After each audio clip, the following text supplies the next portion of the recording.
Hello, everyone. I hope you're well. I understand you've had the start of the morning out in the garden, connecting with nature, connecting with each other. I hope that's gone well. My name's Rob, and I'm going to introduce to you the ideas of donor economics and how they can be applied within communities, whether that's organizing the street and neighborhood scale or connecting with others at a wider scale for working on the deeper economic shifts that the ideas invite. So I'm going to share my screen and let's see how that goes. So taking a step back and thinking about how the 21st century has begun, it's been a turbulent 20 years of repeated crises, from the financial meltdown to the ongoing climate and ecological breakdown and the more recent COVID lockdown.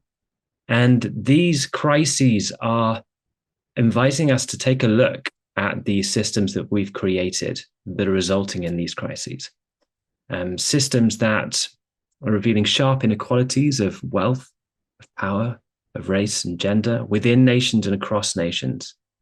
And also the assumptions of those systems, assumptions that endless expansion is possible, whether it's endless expansion of financial markets, endless expansion of our linear industrial system, endless expansion of our reach into natural ecosystems and our global travel that gives rise to the perfect conditions for the pandemic.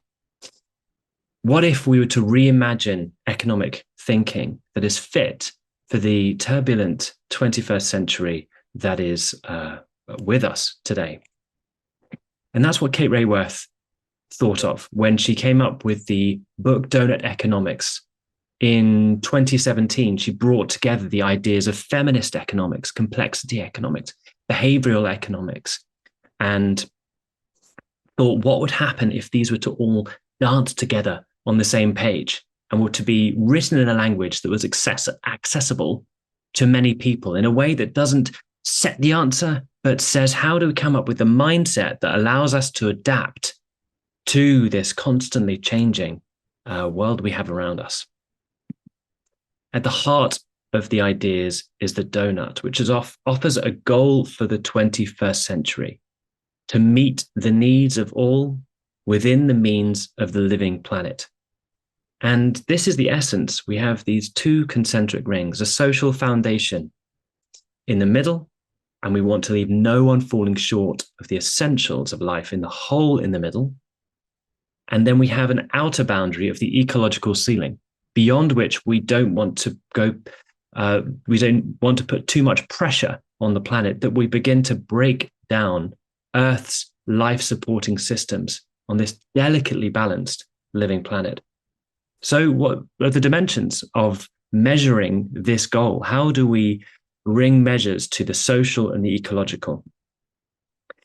We can defer to the global political leaders and scientists to give us this global perspective that can become a compass for human prosperity. So from the social, we have the social priorities of the UN Sustainable Development Goals, which 193 governments have agreed to. So everyone has a claim to meeting these needs for clean water, good food and health, and education and clean energy, and housing and equality, political voice and equity, peace and justice, and good income. So we have the social foundation defined by the UN. And the planetary boundaries is a framework that scientists came up with in 2009 that defined the limit of the planet.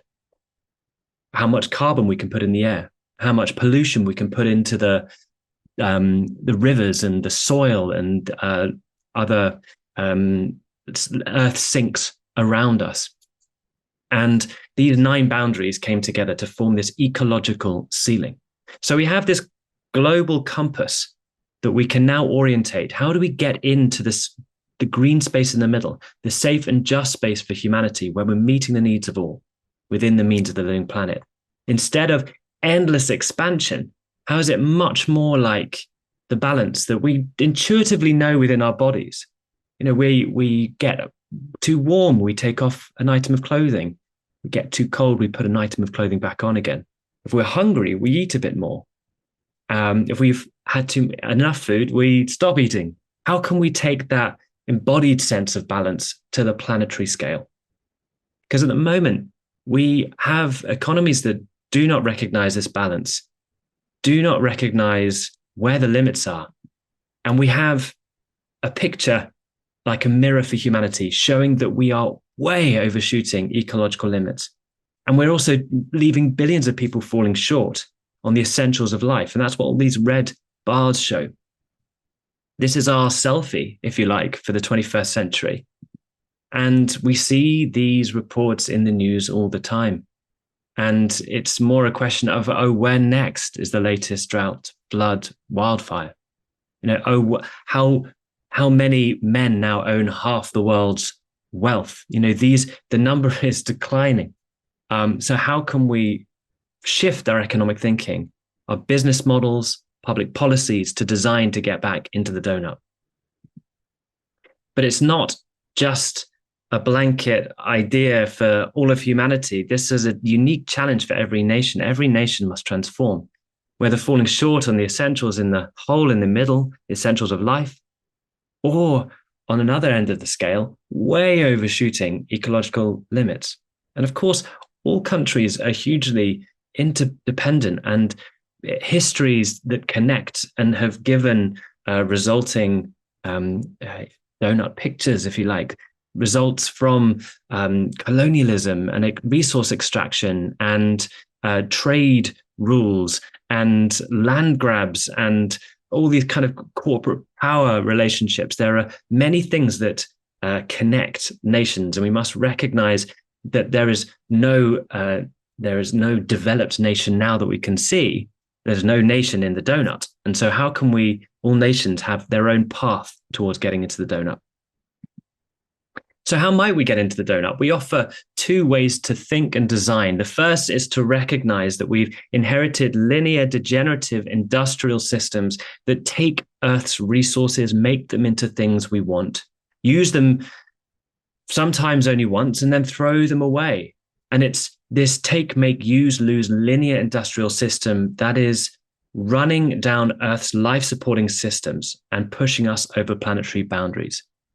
How instead can we turn those linear arrows around so that we design with and within the cycles of the living world, mimicking nature to be regenerative by design? Because nature doesn't have waste. Waste from one process becomes food for the next. How can our economies run on sunlight and other renewable energy sources? How can we break down materials that we have taken from Earth's natural cycles, like the ceramics and the fibers and the synthetics and the metals and plastics? And how can we break those down into the essentials to be recreated? How can we repair and restore and remake and refurbish? It's a far more creative economy. It's a more connecting economy. It is slower. And I think it's an economy which brings a lot more joy in the process. So how can we be regenerative by design? Moving away from this notion of degenerative, past sustainable. We don't want to keep things as they are. We want to go fully regenerative and restoring landscapes and natural systems, but then also recognizing all of the technical materials that we need to regenerate as well. So moving away from inbuilt obsolescence, past simply recyclable, through to repairing and being modular by design. The second design trait is to recognize we've inherited deeply divisive economic systems that capture value and opportunity in the hands of a few, giving rise to the 1% and huge inequality. And we want to transform that to be deeply distributive by design, where we share value, opportunity, power, and wealth amongst all communities, where all of these things flow within lots of different nodes in a network. And so moving beyond just inclusive design to be fully distributed, where there's space for all, and where we can reimagine what business could be, away from poverty wage and past a living wage to actually having not only a living wage, but also a profit share? How can we be really distributive by the design of our organizations and all the systems by which we meet our needs, whether it's transport or housing or food or energy? And so these are the two design traits by which we think we can get people out of the hole of the donut and do it within planetary boundaries: regenerative design and distributive design.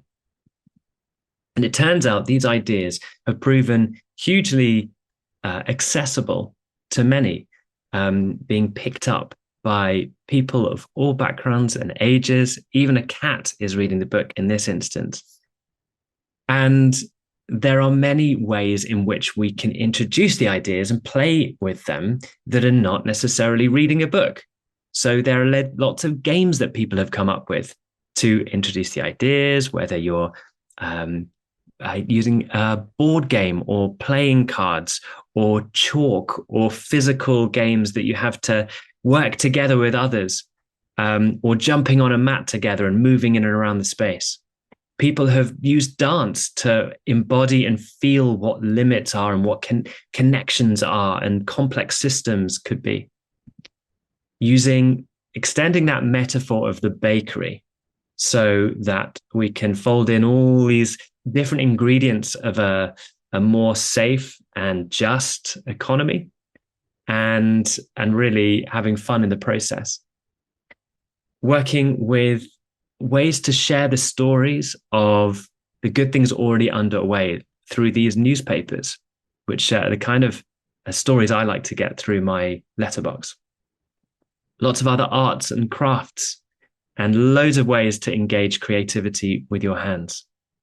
And I love to use props when I'm doing a workshop in person. How can you use physical objects to show what these ideas can mean? It's a far more engaging way of showing someone and involving them with what these ideas are. And then inviting people to engage with the ideas beyond just the head in a way that we can connect with each other. And this is a workshop, step into the donut. And you literally step into the spaces, the shortfall, the donut, the overshoot spaces, and then ask each other the various things that we care about and bring our own personal experience into these ideas. And it makes them come alive, and we get to tune in to our own needs, and we get to tune in to the needs of others. And we can learn together with the ideas. We don't have to pick them up in the book and sit at home and just think about them by ourselves. We can connect with each other through peer learning. And this is a group of 120 people who were invited to get into groups of around 10. And there were these 12 hosts of these peer learning groups who guided them chapter by chapter through the book. And I say hosts, they were merely creating a welcoming space. Everyone else took turns in facilitating the gatherings that they had, and they would support each other in the learning. Some wouldn't read the book, others would, and they'd share the ideas, and some would just watch videos, and some would play games together to explore the chapters and the ideas. And they would understand what their implications would be for their lives, for their work, for their communities. And they gathered together in the summer of last year at a festival hosted by Civic Square in Birmingham. And the hosts were invited to reflect on the question, what feels more possible now? Now that the groups have everyone's worked through these ideas, supported by each other. And the answer from everyone was, anything feels more possible now.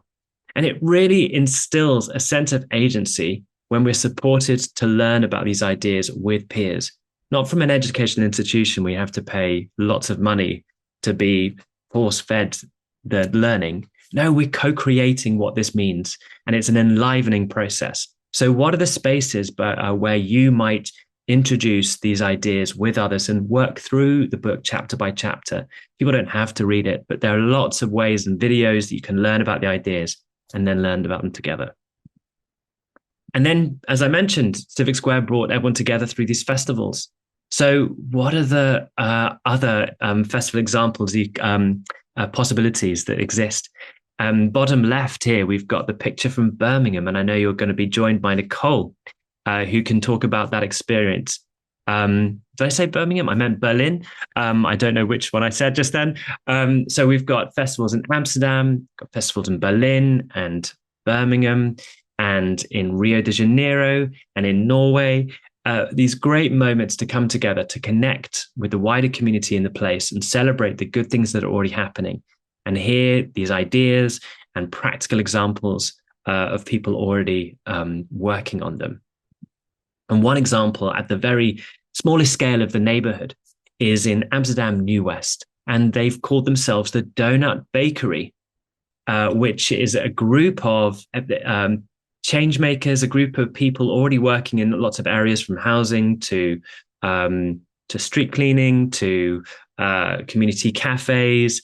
And they recognize that they can work together and have greater impact when they're all connected. And so they are the donut bakers because they're already putting the ideas into practice. But when they come together, they form this donut bakery. And then the donut bakers are hosting this festival with kids and families and people of all ages and all backgrounds to come together. They actually baked some donuts on the day. They held workshops to introduce the ideas. They had people from the municipality sharing how the ideas can work with different organizations and businesses. It was a really playful, engaging, fun day.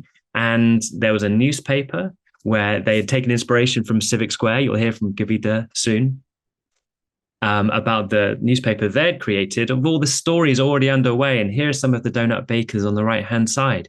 You can see profiles of what they're doing. And there are so many invitations for people to then get involved.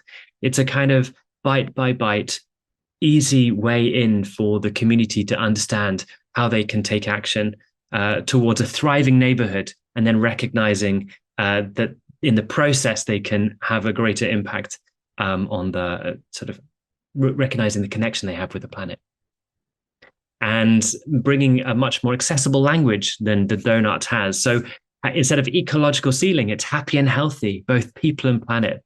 And there were lots of other things going on during the day, such as this painting, where people could come by and add their own brushstroke to the this mural underneath a bridge, making people really proud of their neighborhood. And conversations in the evening with members of the municipality, opening up channels of communication and saying, how do we work together? What are the things that you need? And in Amsterdam, they've now worked with the university to research, in a process of researching what the people at the grassroots level need to unlock the change that they're finding hard. And those findings can then go back to the municipality, and they can explore avenues for policy change so that all of these great things can scale up. And here they are. Here's the core team of the Donut Bakery. So I've spoken about community at the household scale, where you sort of pick up the ideas and you might connect with other households as peer learning groups, and then how you can apply the ideas in the street and the neighborhood, connecting together the donut bakers of people already working towards thriving places. But moving up to the city, regional, and national scale, people are connecting with these wider scales towards the deeper systemic changes that are needed.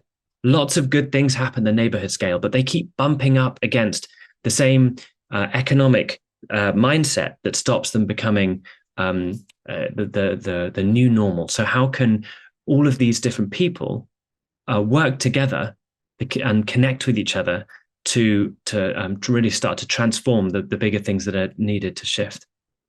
And so here's a diagram that we can think about across all of the areas, from government to businesses and universities, communities, and civil society, with the many people who are not yet ready to work towards this economic change. But many are keen to act, and some have the wonderful ability of being a connector, and they see other connectors as well. And when you begin to come together at these networks for change, this is what it begins to look like. And we have over 40 of these networks for change in different places at different scales, from city to region to nation, all around the world.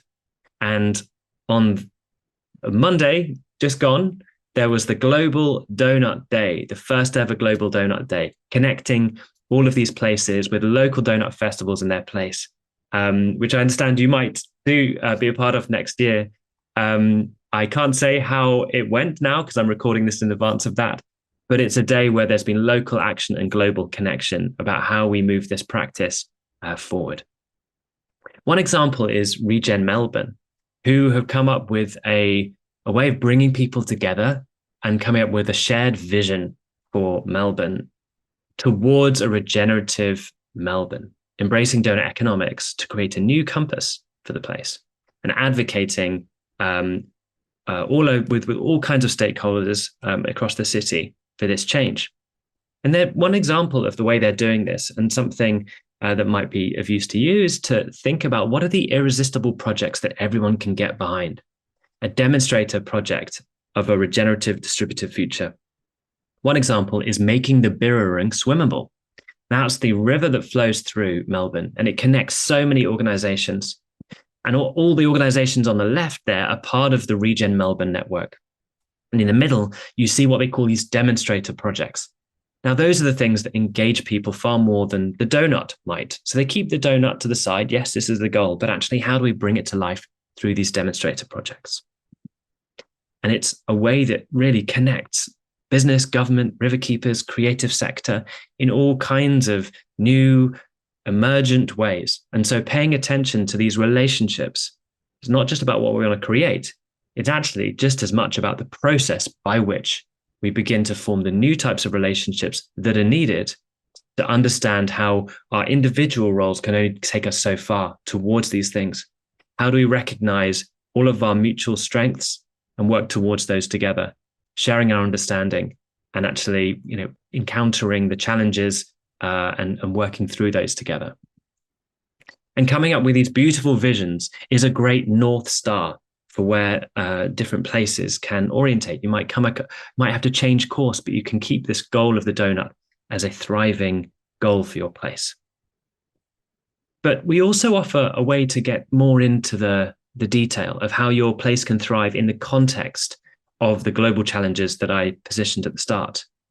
And so we have this global goal of the donut, but what would it mean to bring it to our local place? And so we actually say you can unroll the donut and ask this question in the middle, in the space of the donut, which is how can our place become home to thriving people in a thriving place while respecting the well-being of all people and the health of the whole planet? It's a very big question that is one that is surely going to be walked with for many generations to come. But if we to break it down so we can start working with it now, we offer these 4 lenses of the donut unrolled. 2 relating to our local aspirations and 2 for our global connections. Starting with local aspirations, socially speaking, how can all the people of our place thrive? So whose voice needs to be included in this process? How can, and then thinking ecologically, how can our place be as generous as nearby nature? So going to the local wildlands and understanding how nature cleans the air, houses biodiversity, stores carbon, cycles water, all the genius of nature. And how can we mimic that design in the ways we provide for food, water, shelter, transport, energy, health, education, all these different things, designing like nature would design. So that's a thriving people in a thriving place. But we also have to recognize that we get so many of the things that we need on a day-to-day basis, the clothes, the buildings, the construction materials, the electronics we have depend upon and have connections globally. So how can the choices and actions we take here respect the well-being of the health of the whole planet and the well-being of all people? And these are big questions. How do we make economies that make these things visible? So we are not making blind actions and choices in our place, but we're making connected actions and choices that recognize the health of the whole planet and the well-being of all people. And these are the 4 lenses that many places have been exploring. The pioneers were Amsterdam, Philadelphia, and Portland, whose administrations explored with policymakers and residents in these workshops back in 2019.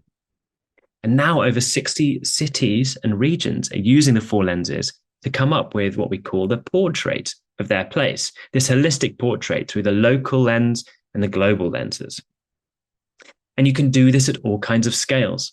So the Brussels capital region explored it both from a regional macro analysis scale right down to a project, analyzing a specific project, such as a new building development in the city, or a product analysis, such as looking at a smartphone and understanding how does that enable people to thrive locally, but what are all the connections globally that might be undermining people's needs elsewhere. In Barcelona, in Spain, they've created a vision and a baseline for monitoring progress and have been engaging with the community, the city engaging the community, and doing lots of really interesting analysis on global social connections. And then bringing this to the community, you're going to hear from Kavita from Civic Square in Ladywood, a community in the heart of Birmingham, where they have been taking the four lenses and saying, we can layer in here stories and possibilities. They use play, and they use that alongside data, history, imagination, learning, and more. And it's a living portrait of the place that's being built up and will continue to evolve as they learn more. But it's acting as their compass for how they then design a neighborhood retrofit, how they're working to create demonstrators in the community, just like Regen Melbourne have been thinking about demonstrators like the swimmable burrowing at the city scale. So there are so many ways that you can apply different layers of thinking to the four lenses. And all of these stories and tools are held within the tool Communities Let's Get Started. So we can share a link to that for you to explore in your own time. And this is all held on Donut Economics Action Lab website, donuteconomics.org. These are all free and open source for you to use. And so we invite you to look at what you would like to apply in your community, in your context, and share back stories of how you found using them. And so that just brings me to say there's one last scale of community that I've not yet mentioned yet, which is that global, well, I think I did mention it actually, the global community of learning with other people in different places and contexts, such as Global Donut Day. So I invite you to be part of this global community of learning, because whilst the economic thinking we have inherited was dreamt up in the 1940s, put on the global stage in the 80s, and has been the economic drumbeat we've been dancing to for the last 40 years, we don't have that long if we want to transform the economy to stay safe for future generations. We need to act now. And when the cracks get so large that the politicians start listening and looking for the new possibilities that are regenerative and distributive, these ideas need to be in practice and ready to go. So I invite you to be a part of that and join this global community of people, groups, and organizations working for this change. So thanks for listening to those ideas. I know I've gone a little bit over my time. I'm so sorry. I hope you have a really good rest of the day. Make connections with each other. And I look forward to hearing how it goes, and welcome any connections should you wish to find out more. So thanks so much. Bye-bye.